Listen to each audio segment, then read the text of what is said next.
অপরাধকে সেও অপরাধ করে। যেমন আপনাদেরকে জিজ্ঞেস করি, একজন ইঞ্জিনিয়ার সে শিক্ষিত না মূর্খ? লেখাপড়া করছে না করে নাই? অথচ কত টার্মে আমরা দেখছি সরকারের কাজের ইয়া পাইছে টেন্ডার, তো ব্রিজ বানাইতে দিছে, আল্লাহর বান্দা রডের বদলে বাঁশ ঢুকাই দিছে। শোনেন নাই? ও জানে না এখানে রড ঢুকাইতে হবে, লেখাপড়া করছে না। এই অপরাধ কেন করলো? বলে মূর্খতার কারণে না, চরিত্র নষ্টের কারণে। একটা থাকলেই মানুষ অপরাধ করে। আর ওই সময়ের আরবদের না ছিল লেখাপড়া, না ছিল চরিত্র। কয়টা সমস্যা? সবাই মুখস্থ বলেন, এটা বারবার বলেন, কারণ এটা আমাদের মূল পয়েন্ট। বলেন সমস্যা ছিল কয়টা? সমস্যা দুইটা।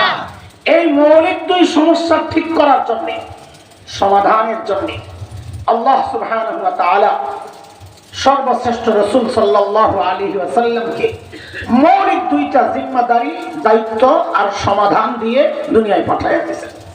বলেন আমার সাথে আবার ঠিক করে, সমস্যা কয়টা? দুইটা। সমাধান দুইটা। দুইটা বলেন না, আবার বলেন, এটা মুখস্থ করেন, এটাই হচ্ছে আমার সব কথা। বলেন সমস্যা কয়টা? দুইটা। সমাধান দুইটা। আবার বলেন সমস্যা দুইটা, সমাধান দুইটা। আল্লাহর হাবিব নবুয়ত পেয়ে ঘোষণা দিলেন, ইন্নামা বুইস্তু মুআল্লিমা বুইস্তু লিউতাম্মিমা মাকারিমাল আখলাক। নবী ঘোষণা দিলেন, আল্লাহ আমাকে শিক্ষক বানায়া দুনিয়ায় পাঠাইছেন। কি বানায়া? শিক্ষক। আমাদের নবী কি ছিলেন? শিক্ষক। শিক্ষক বানায়। একটু ঘুরে দেবে, আওয়াজটা নষ্ট হয়। না আসলে চেয়ারটা সরাই দিলে বাতাসটা আমার গায়ে লাগে। তো চেয়ারে বাতাস খাইবো, চেয়ারম্যান খাই।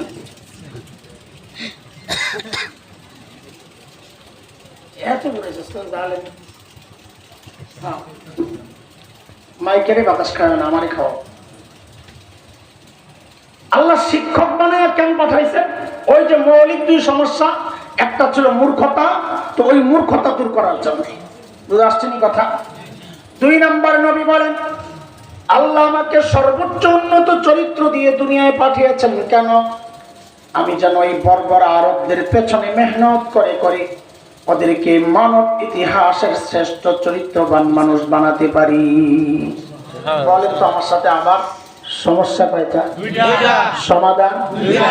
বলেন সমস্যা দুইটা, সমাধান দুইটা। আল্লাহর হাবিব এই দুই সমাধান সহ যখন ওই বর্বরদের পেছনে মেহনত করা শুরু করলেন, এখন বর্বরদের পরিচয় পাল্টায় গেছে। ওরা আর এখন বর্বর নাই। বলে নতুন পরিচয় বলেন। বলে আমি কি বলবো? আল্লাহকে জিজ্ঞেস করো।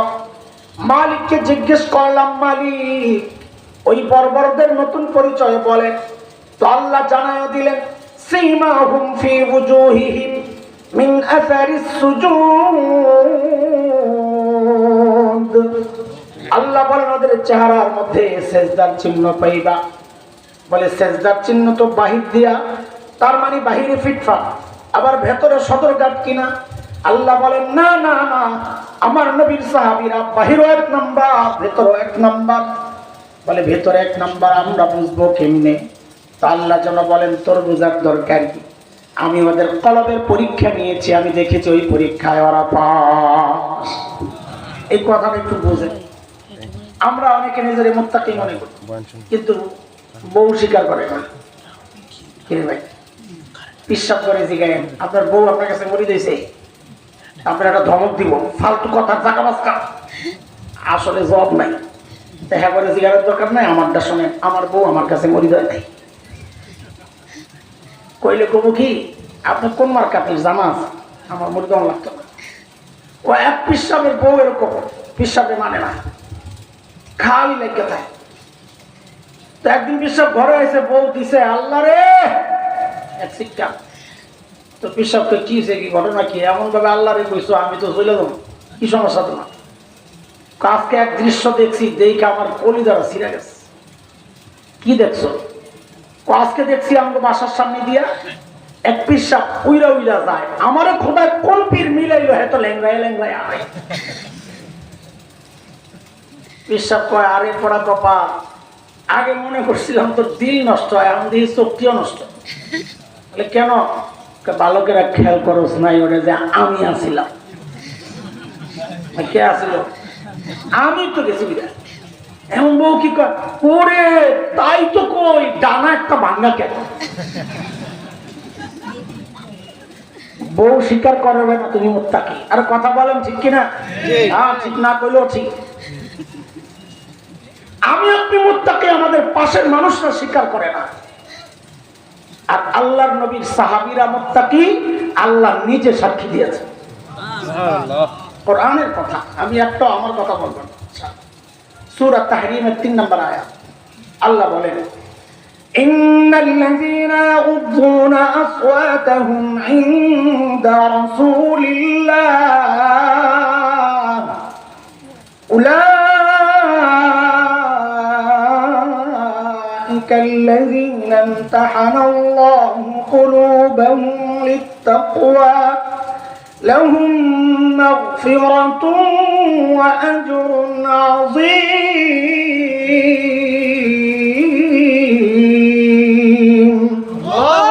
আল্লাহ আমি পরীক্ষা নিচ্ছি, পরীক্ষা ওরা পাস।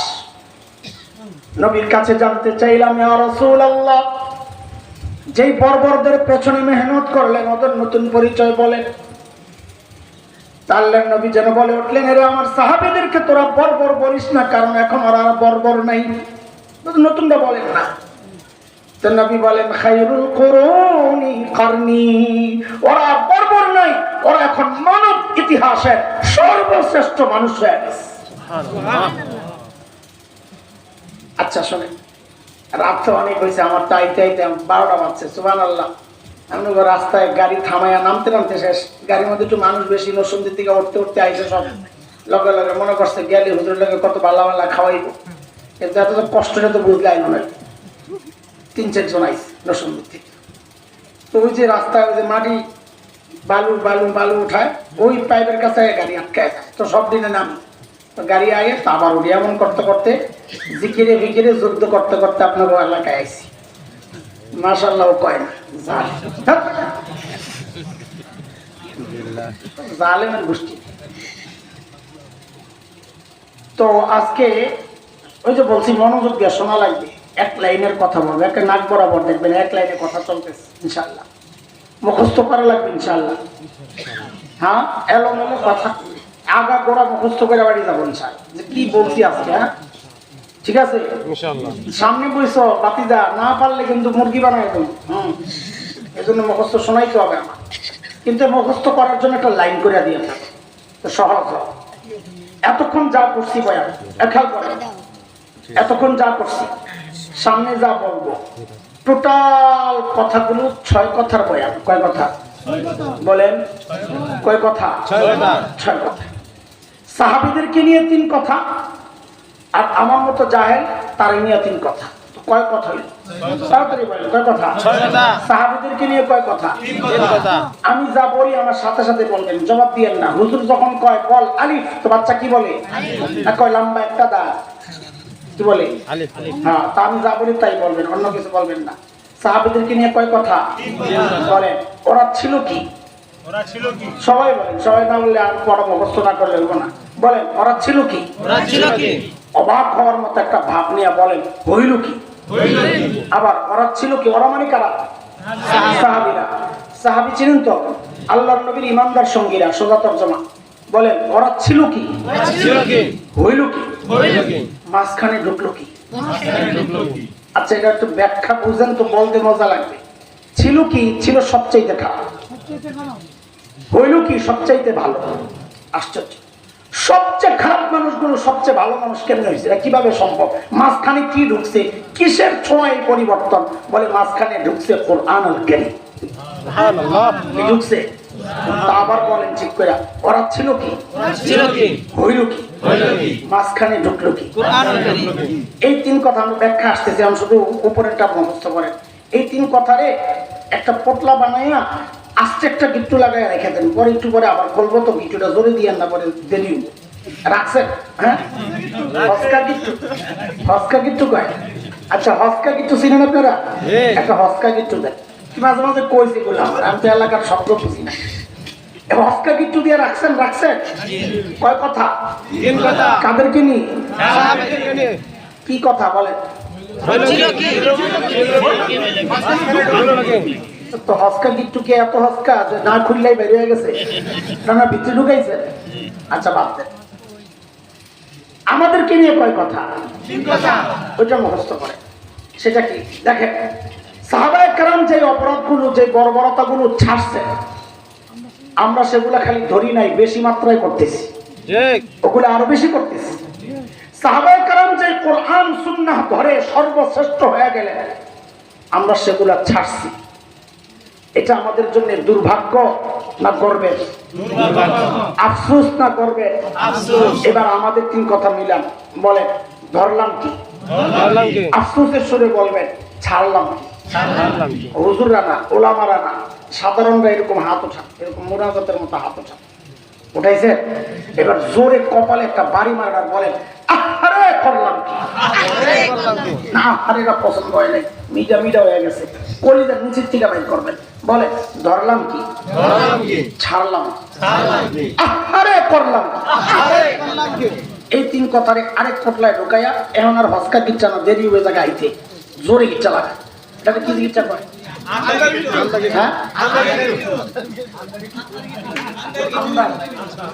আমদার গিট্টু চিনেননি? আমদার গিট্টু দিয়া রাখেন, যার জন্য শব্দ শিখলাম তো এলাকায় এসে। আচ্ছা এবার হস্কাটা খোলেন, হস্কাটা খোলেন। কাদের ব্যাপারে কয় কথা? কি কি সাবাস, চলে। ছিল কি আমাদের শোনানো হয়েছে? কি ছিল? 1 পয়সার জন্য যারা মানুষ খুন করত, মনে আছে? যারা বাবা সম্মান যাবে এই ডরে নিজের মেয়েরে মাটির নিচে নিজে দাফন করত, মনে আছে? মূর্তি পূজা যেন মিস না হয়, বান্দায় খোদারে পকেটে লইয়া লইয়া যাইত, মনে আসেনি? সেই মানুষগুলোই, অন্য কেউ না, সেই মানুষগুলোই কোরআনের শিক্ষা পাইয়া, আল্লাহর নবীর আদর্শে দীক্ষিত হইয়া, সেই মানুষগুলো হইল কি? চলেন একটু ছোট্ট একটা উদাহরণ শুনে আস, কি মানুষ কি হয়ে গেছে। আল্লাহর নবীর এক সাহাবী ছিলেন হযরত মুসআব ইবনে উমাইর রাদিয়াল্লাহু আনহু, নাম শুনছেন কি না? মুসআব ইবনে উমাইর, মাশাআল্লাহ রাদিয়াল্লাহু আনহু। হযরত মুসআব ছিলেন যাকে বলা হতো ফাতা মক্কা, হিরো অফ মক্কা, মক্কার স্মার্ট বয়, মডেল পুরুষ। এত সুন্দর ছিলেন, কেন এত সুন্দর? 12 জন আরবের চেহারা নবী আলাইহিস সালামের চেহারার সাথে কিছুটা মিলত, যেমন হযরত জাফর আত-তাইয়ার চেহারা কিছুটা নবীর সাথে মিলত। সেই 12 জন আরবের মধ্যে একজন ছিলেন হযরত মুসআব ইবনে উমাইর, যার চেহারাটা কিছুটা নবী আলাইহিস সালামের চেহারার সাথে মিলত। মুসআব কত সুন্দর ছিলেন বুঝার জন্য আর কিছু বলার দরকার নাই, এটাই যথেষ্ট। মুসআবের চেহারা কার চেহারার সাথে মিলত? নবীর চেহারা। মুসআব ছিলেন ধনী ঘরের ছেলে, রুচিও ছিল ভালো, চেহারাও ভালো। তো তিনি যখন চলতেন মক্কার সব মানুষ তাকায় থাকতো, এত সুন্দর মুসআব, খুব ফিটফাট চলতেন। হ্যাঁ, সবচেয়ে সুন্দর পোশাকে নিজেকে সাজায় রাখতেন। আতিয়াবুল আরব, সবচেয়ে দামি সুগন্ধি ব্যবহার করতেন। এই মুসআব যখন ইসলাম কবুল করার পর জানলেন যে না, এই বাহ্যিক চাকচিক্য আর সৌন্দর্যের কোনো মূল্য আল্লাহর কাছে নাই,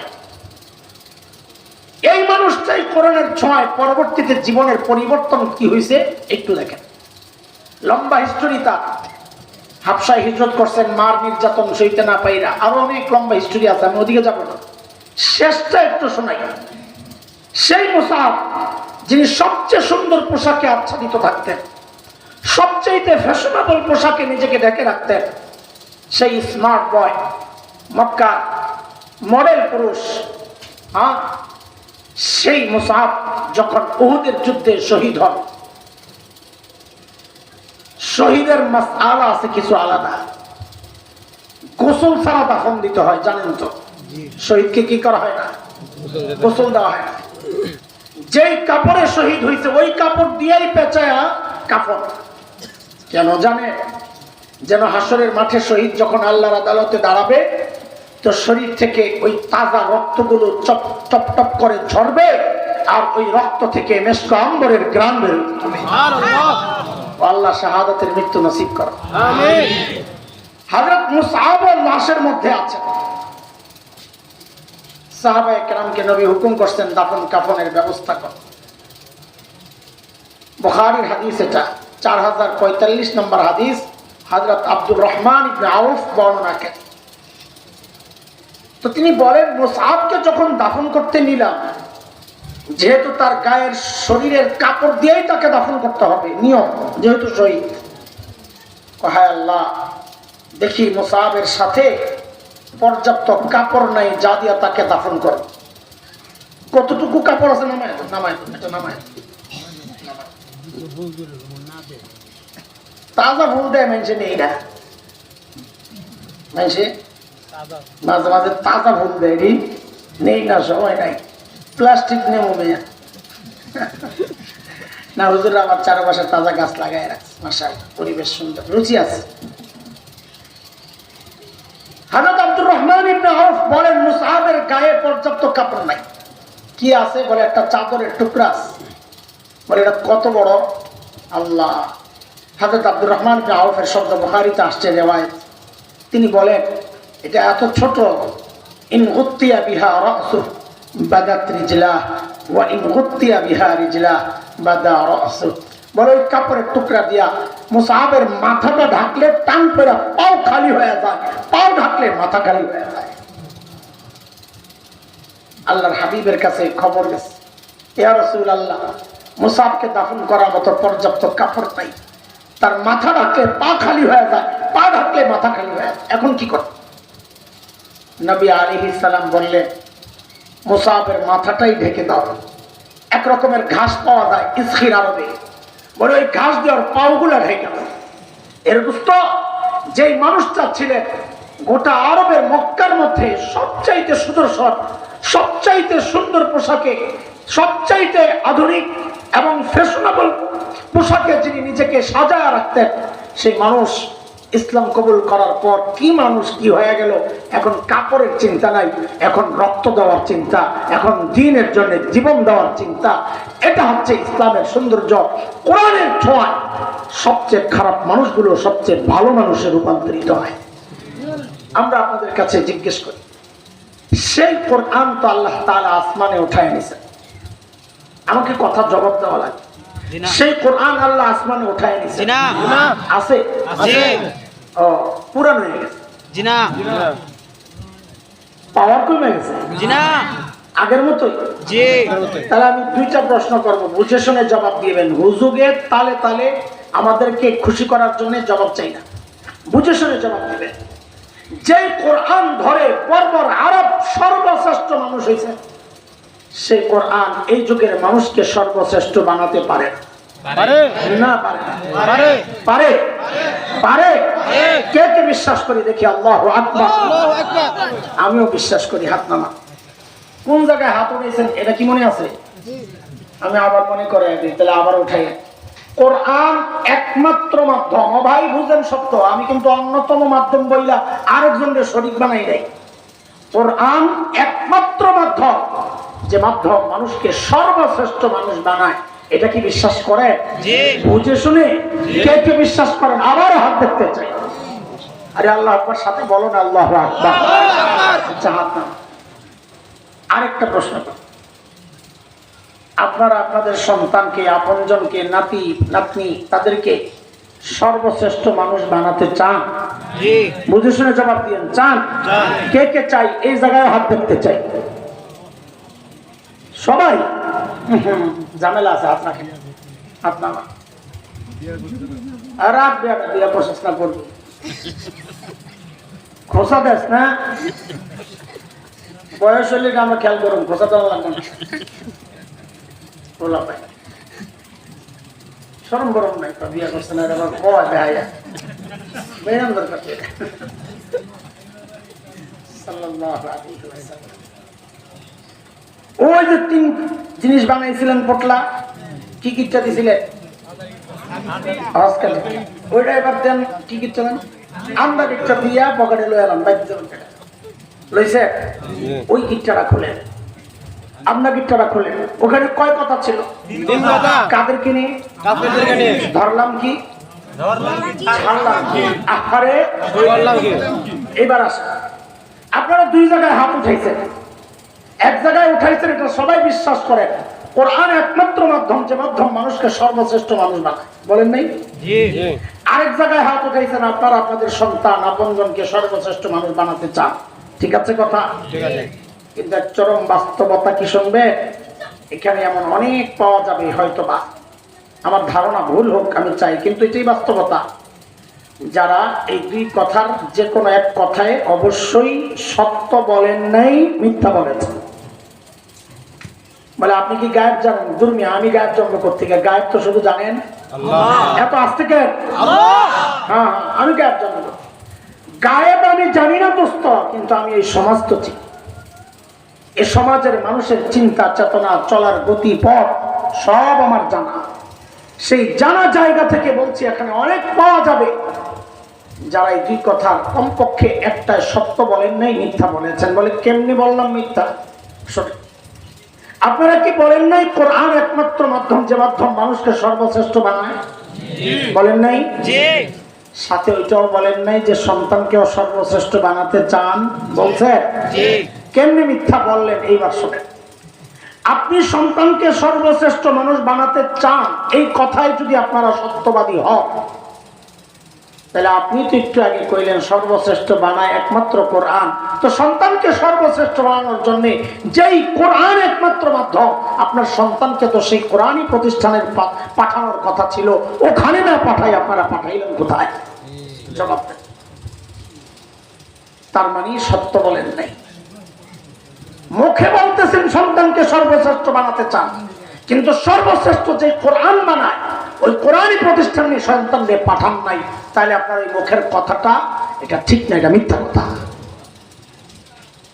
অথবা ওইটা মানেন না যে কোরআন একমাত্র মাধ্যম যে মাধ্যম মানুষকে সর্বশ্রেষ্ঠ মানুষ বানায় খালাস কথা শেষ জবাব দেন শুধু কাম যেটা করছেন ঠকছেন না জিতছেন একটু গন্ত দিই আরে দিল থেকে বললে দিল সাক্ষ্য না দিলে কথা বলার দরকার নাই আপনি দিল থেকে বলেন আপনি কি বলবেন আমাদেরটা শোনেন আমি দলিল ছাড়া বলবো না তো লড়ালড়ির সুযোগ দিব না ইনশাআল্লাহ আগে আমাদেরটা বলি আমরা যারা মাদ্রাসায় পড়েছি আলহামদুলিল্লাহ আমাদের বাবা মা আমাদেরকে মাদ্রাসায় পড়াইছেন আমরা নিজেরাও ঠকি নাই আমাদের বাবা মাও ঠকেন নাই কেন কেন জবাব শোনেন আমি অস্পষ্ট কিচ্ছু রাখবো না একদম সব পোটলা খুললে বের করছি না হ্যাঁ সব পোটলা খুললে আপনাদেরকে দেখা কেন আমরা ঠকি নাই কেন আমাদের বাবা মা ঠকেন নাই আপনারা যারা সন্তানকে দিন শেখাচ্ছেন না আপনারা নিজেরাও ঠকেছেন সন্তানকেও ঠকাচ্ছেন কেন আমি বুঝাইয়া দিচ্ছি আপনারা শুধু একটু মনোযোগ দিয়ে শুনতে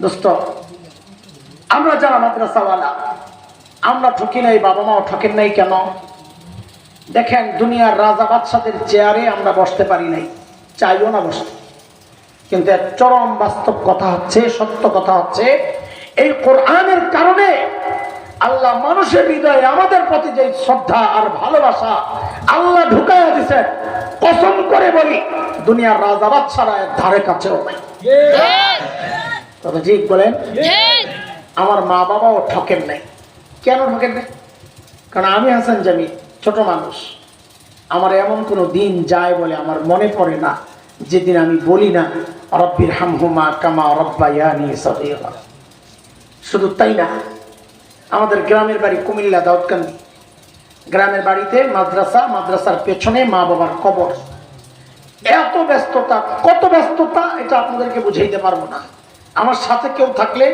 সে মরে দেব এটা কি মানুষ নাকি প্লাস্টিক না রোবট এত কাম কেমনে করে এত ব্যস্ততার মধ্যেও মাঝে মধ্যে হুট করে চলে যাই গ্রামের বাড়িতে কেন যাই জানেন যাইয়া ওই দুইজন মা বাবা পাশাপাশি শুয়ে আছেন দুইজনের ঠিক মাথার মাঝখানে যাইয়া একদম মাটির মধ্যে বাচ্চাদের মতো বসে পড়ি বসে কিছুক্ষণ আল্লাহর কালামের তিলাওয়াত করি কিছুক্ষণ কোরআনের কারীমের তিলাওয়াত করে ওঠার সময় শুধু বলি ও আল্লাহ এই যে আপনার কালামের তিলাওয়াত করলাম এই মানুষগুলার উসিলায়।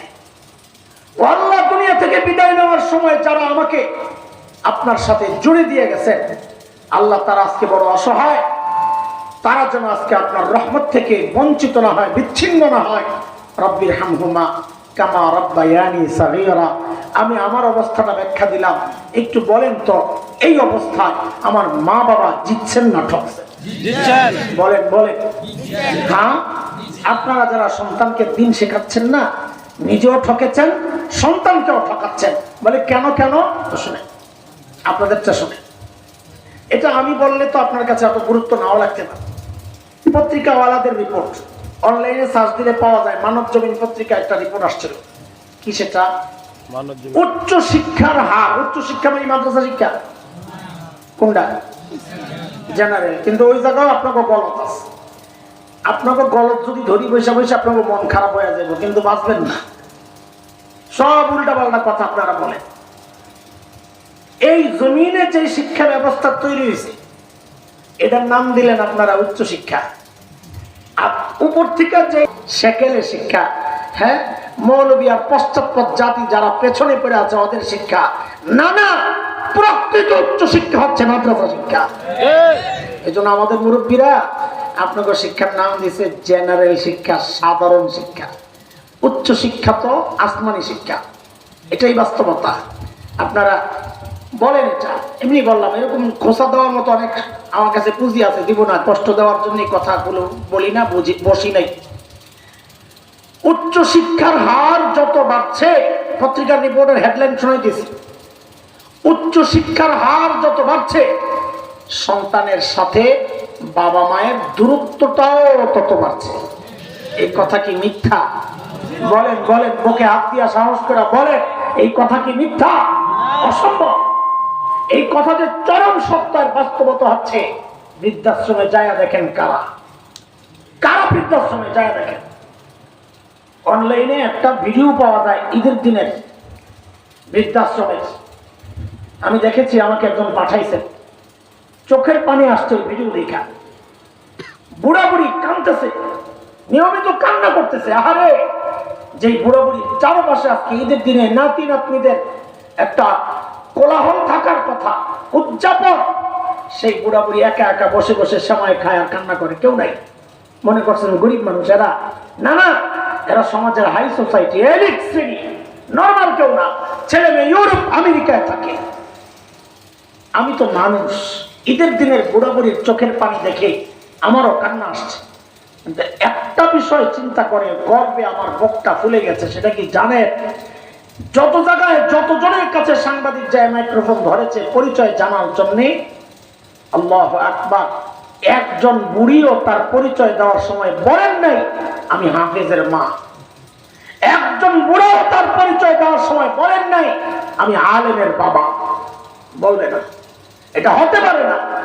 কারণ মাদ্রাসাগুলোতে শুধু কোরআনই শেখানো হয় নাই, আখলাকের নববী, আমার নবীর দীক্ষা, আমার নবীর অনন্য বৈশিষ্ট্য আর চরিত্রের কিছু তালিম তাদেরকে দেওয়া হয়। সেখানে তাদেরকে শেখানো হয়েছে তোমার মায়ের পায়ের তলে তোমার জান্নাত, এই জান্নাত বৃদ্ধাশ্রমে রেখে আসতে পারে না। এটাই বাস্তবতা। ছোট্ট একটা ঘটনা শোনাই আপনাদের, বিরক্ত হেন না, আপনাদের চেয়ে বেশি বিরক্ত আমি, নানান কারণে বলবো না, এই জন্য অল্প বলে আপনাদের কাছ থেকে বিদায় নিব। ডরায়েন না, মনে করেন না লম্বা আলাপ করবো না, হয়ে গেছে তাও ঘন্টাখানিক, তাও বেশি সময় নেব না। আল্লাহ, আমার মসজিদ, আমি যেখানে জুমা পড়াই এলিফ্যান্ট রোড, ওখানে ঐতিহ্যগত ভাবে আমরা মানে পারিবারিক ভাবে লম্বা টাইম ওই মসজিদ, আমার আব্বা ছিলেন ওই মসজিদে 44 বছর, 41, 42, 43, 44 বছরের খতিব ছিলেন আমার বাবা। আমি আছি ওই একই মসজিদে বাবার সাথে পরে 24 বছর। আমাদের দুই বাপ পুতের এক মিম্বরে বয়ান করি 68 বছর ধরে। এখন আমাদের তৃতীয় জেনারেশন শুরু করছে ওই মসজিদে খেদমত। আমার ছেলে এখন তারাবি পড়ায় 3 বছর ধরে।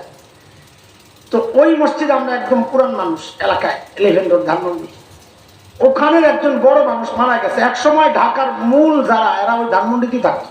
এখন নতুন নতুন এলাকা হয়েছে, গুলশান, বনানী, উত্তরা, এগুলো। এই সময় আগে তো ছিল না। ওই সময়ের একজন বড় মানুষ মারা গেছে। ছেলে আমেরিকায় এক ইউনিভার্সিটির প্রফেসর, ডক্টর, পিএইচডি করা। বাবার মৃত্যুর খবর শুনে ছেলে রওনা দিছে জানাজা পড়বে। ভালো ছেলে।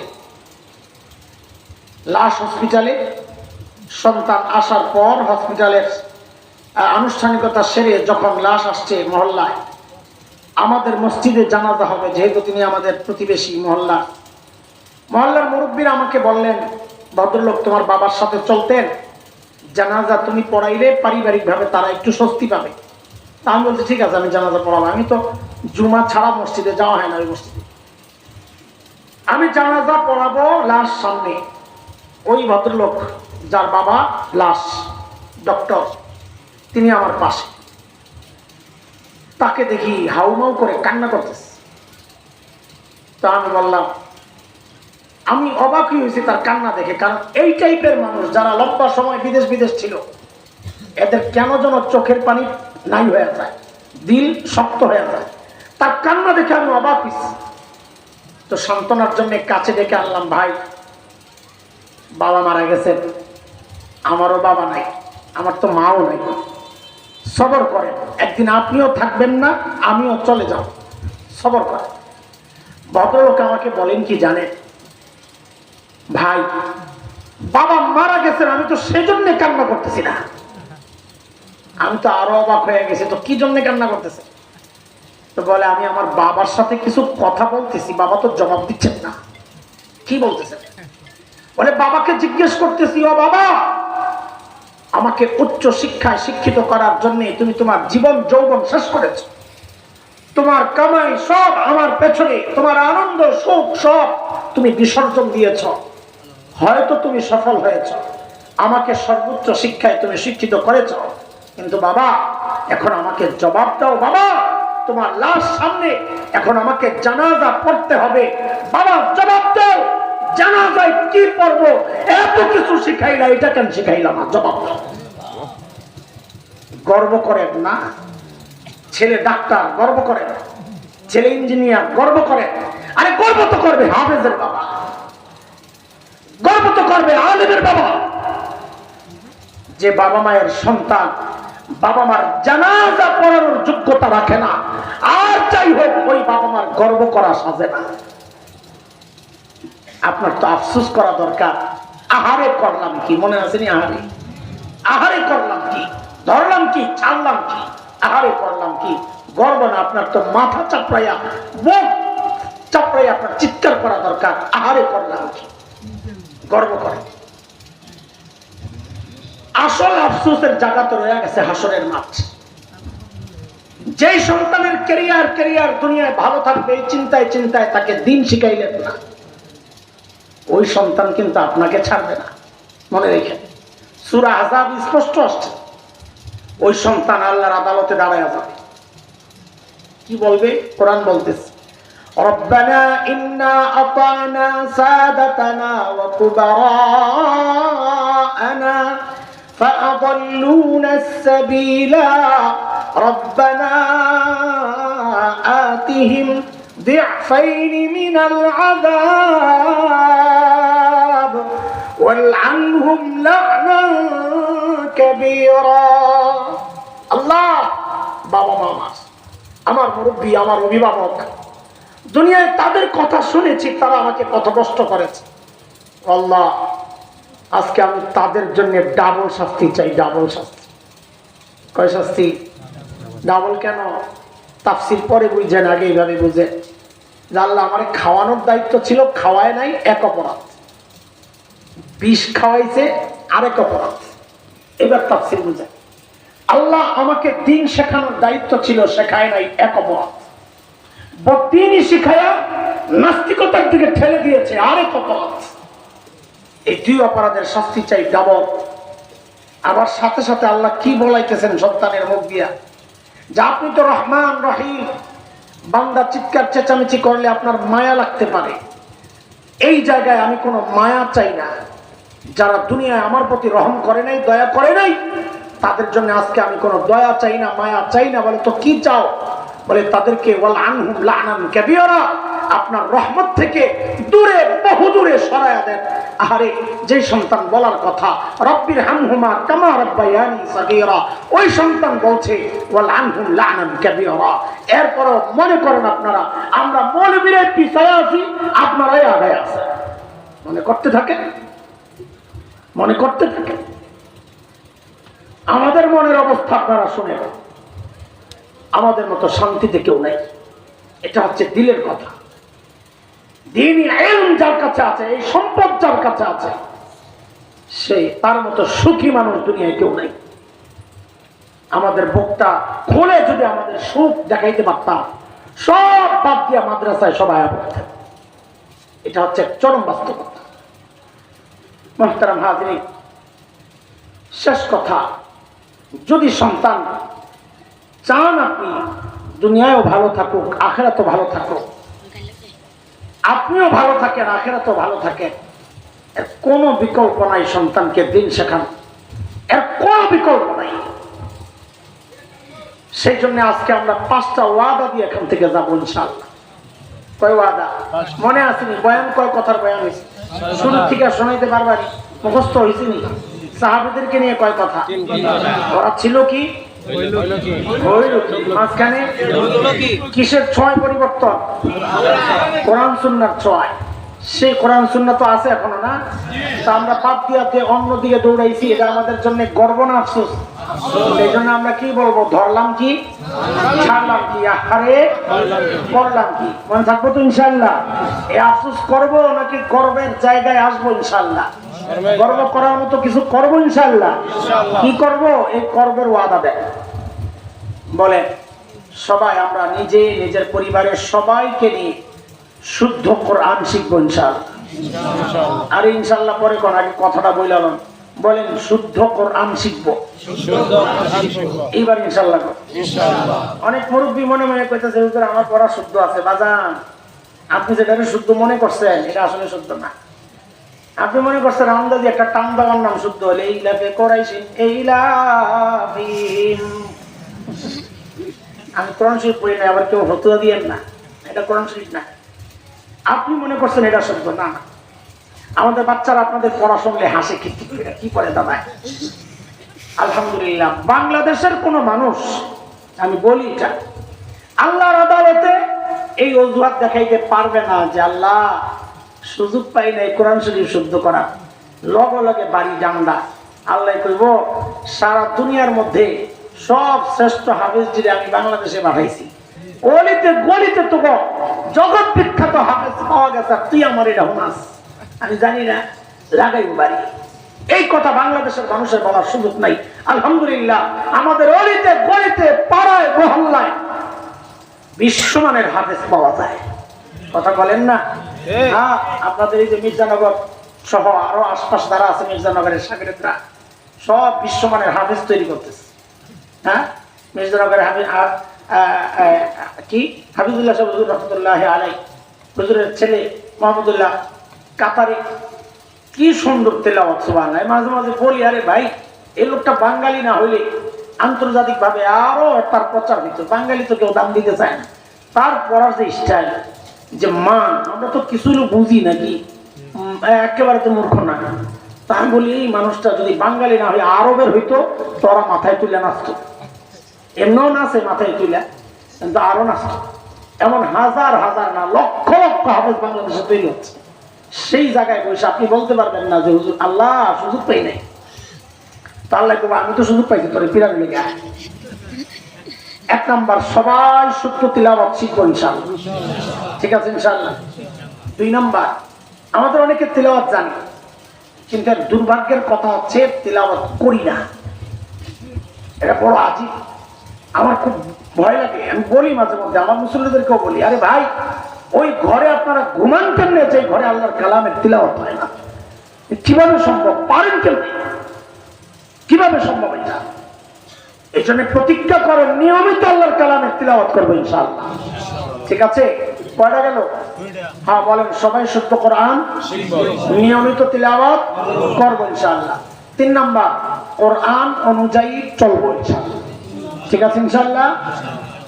4 নাম্বার, কোরআন ওয়ালাদেরকে ভালোবাসবো। কোরআন ওয়ালা কারা? আলেম ওলামা। এখন নির্বাচন আইতাছে, মাঝে মধ্যে লাইকা যাওয়ার সম্ভাবনা আছে। তা আপনার করে বলি, হুজুর দিকে তাকানোর সময় দলীয় চশমাটা খুইলা পকেটে রাখিয়া ইমানি চশমাটা লাগাইয়া দেখা। কোন চশমা লাগাইবে? দলীয় চশমা লাগাইলে দেখবেন আমার দল কয় শরিয়া আইন চাই না, হুজুর কয় যারা শরিয়া আইন চায় না এরা কাফের, তখন তো আপনি হুজুর লাগে লিখে দেবেন। ইমানি চশমা যদি লাগান তো মানে আমার নেতায় কইছে শরিয়া আইন চাই না, আমার নেতায় কাফের, হুজুর ঠিক আছে। ওলামাদের দিকে তাকাতে হবে। কোন চশমা লাগায় রে দোস্ত? না দলীয় চশমা? দলীয় চশমা লাগাইলে গ্যাঞ্জাম লাগবে, আর এই গ্যাঞ্জাম চলতে চলতে কবর পর্যন্ত ফিরিস্তাকে লোগো লাগবে আপনার গ্যাঞ্জাম। সেই সময় মাস্তানি যা আছে কইলেন দিব মানব। কটা গেল? 4টা। বলেন শুরু থেকে আমতটা শোনান। 1 নাম্বার, শুদ্ধ তেলাওয়াত শিখবো, নিয়মিত তেলাওয়াত করব, কোরআন অনুযায়ী চলবো, কোরআনওয়ালাদেরকে ভালোবাসবো। 5 নাম্বার, যেখানেই কোরআনী প্রতিষ্ঠান দেখবো, নিজে পড়তে পারি নাই, সন্তানকে পড়াইতে পারি নাই, কিন্তু কোনো না কোনো মুসলমানের সন্তান তো পড়তেছে, নিরীহ অসহায়। এই আজকে আসার আগে এক মাদ্রাসায় একটা এতিম বাচ্চারে পুরস্কার দিয়ে আসলাম। 6-7 বছর, 7 বছর হবে বা 6 বছর হবে বাচ্চাটা। বাবা মারা গেছে, গাড়ি বাবা কত সৌভাগ্যবান, চলে গেছে, হাফেজ সন্তান রেখে গেছে, ছোট্ট বাচ্চা। তো এরকম কত বাচ্চা আছে আমাদের এই মাদ্রাসাগুলোতে যারা একটু সহযোগিতার অপেক্ষায় থাকে। হ্যাঁ, আপনাদের বাচ্চারা পড়ে নাই, আপনিও পড়েন নাই, এই জায়গায় আপনি কিছু ক্ষতিপূরণের সুযোগ আছে। সেটা হচ্ছে 5 নাম্বার, যেখানে তিনি প্রতিষ্ঠান দেখব তার প্রতিপক্ষ হব না, সহযোগী হয়ে পাশে দাঁড়ায় যাবো। এটা একটা ইতিহাস ঐতিহ্য আছে আমাদের। সব মাদ্রাসার পাশেই 2-4টা আবু জাহেল থাকে, বুঝছেন না? হুজুরা ধ্যানকে মনে মনে আসতেছে, হুজুর একেবারে জায়গা মতো ধরছে, আমি মাদ্রাসার আশেপাশে 2-4টা আবু জাহেল আছে। এটা এই মাদ্রাসার কথা বলি নাই, সব জায়গার অবস্থা। সব মাদ্রাসার পাশে 2-4টা আবু জাহেল থাকে, মক্কার পাশে ছিল। তো এই জায়গায়ও আমাদের একটা কিছু করার আছে। কখনোই আমি নিজেকে মাদ্রাসার প্রতিপক্ষ হিসাবে দাঁড় করাবো না, খবরদার। মাদ্রাসার প্রতিপক্ষ হইলাম মানে আমি আল্লাহর প্রতিপক্ষ নিজেরে সাব্যস্ত করলাম। এই জন্যে যেখানেই দ্বীনি প্রতিষ্ঠান পাবো আমরা মাদ্রাসার দ্বীনি প্রতিষ্ঠানের পাশে সহযোগী হয়ে দাঁড়াবো ইনশাআল্লাহ। কয় ওয়াদা হইলো ভাই? 5টা। ভাই মুখে হাত দাও, হা করলে মশা ঢুকবো তো, তোমার নিজেরও তো সমস্যা হইতে পারে। আর ভিতরে এই বিষাক্ত বাতাসটা আরেকজনের মুখের দিকে যাচ্ছে, সুন্নতের খেলাফ না এটা? আল্লাহ সাল্লাম বলছেন না, চাইপা ধরতে ভালো করে হলো। হাই, এটা তখন ভালো জিনিস না। তো যাই হোক, কয়টা শেষ কথা বলেন। 1 নাম্বার, শুদ্ধ তিলাওয়াত শিখবো, নিয়মিত তিলাওয়াত করবো ইনশাআল্লাহ, কোরআন অনুযায়ী চলবো, কোরআনওয়ালাদেরকে ভালোবাসবো, কোরআনী প্রতিষ্ঠানের পাশে করবো ইনশাআল্লাহ। আল্লাহ কবুল করেন। তাইলে আর আফসোস করা লাগবে না, ধরলাম কি, ছাড়লাম কি, আহারে করলাম কি, আফসোস করা লাগবে না ইনশাআল্লাহ। আল্লাহ যেন দুনিয়ায়ও আখিরাতেও আমাদের আফসোস না করতে হয়, আমাদের জিন্দেগিকে ওইভাবে সাজানোর তৌফিক দান করেন। আমার ভাই এই সুন্দর প্রতিষ্ঠান সাজাইছেন, আল্লাহ তাআলা এই প্রতিষ্ঠানকে দারুল দেওবন্দের মতো কবুল ও মঞ্জুর করেন। মাদ্রাসার যত জরুরত আছে আল্লাহ তার কুদরতি খাজানা থেকে যেন এই জরুরতগুলো পুরো করে দেন। আমিন আমিন। ওয়া আখিরু দাওয়ানা আলহামদুলিল্লাহি রাব্বিল আলামিন। শেষ আর দুরূদ শরীফ পড়ি। আল্লাহুম্মা সাল্লি আলা মুহাম্মদ ওয়া আলা আলি মুহাম্মদ কামা সাল্লাইতা আলা ইব্রাহিম